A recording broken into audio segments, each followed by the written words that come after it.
It says, me and my husband are constantly arguing. We say things to hurt one another.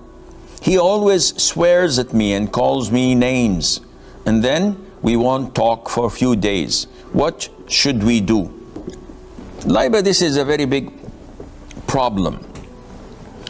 I do a lot of marriage counseling, and we do this online. And a lot of the problems between the spouses are due to lack of communication, being unable to communicate. So each one speaks his mind, failing to convey the message. And the vast majority of problems are caused by the lack of respect. This is a formula.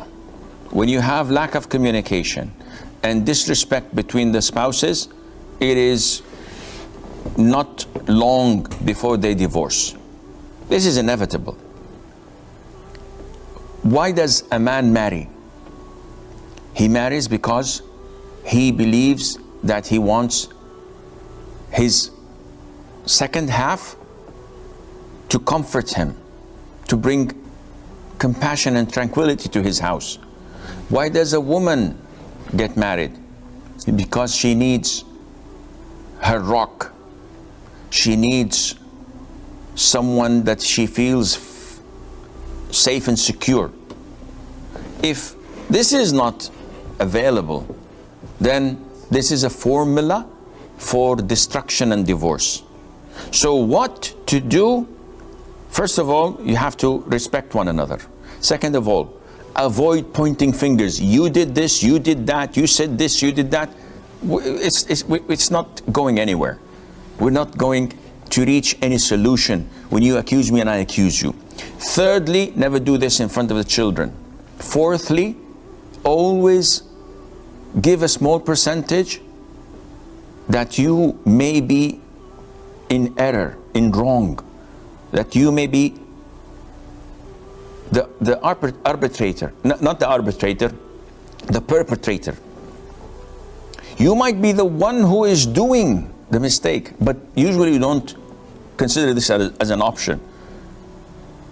Imam al-Shafi'i says, my opinion is the right opinion, with the possibility that it is wrong. And my opponent's opinion is the wrong opinion, with the possibility that it might be right. There is always a room for correction and rectifying things. If you manage to do this and sit on a table with such an attitude, you will not ever have problems, inshallah. But if you hold your grounds and say, nope, I'm right, he's wrong, end of story, either my way or the highway, divorce is inevitable. So I suggest that you sit together when you are both in a good mood, bring a paper and a pen and write the pros and cons of each other and set the ground rules. Don't accuse me, don't argue with me, don't point fingers at me, and let's see where we have gone wrong and try to fix it as much as possible.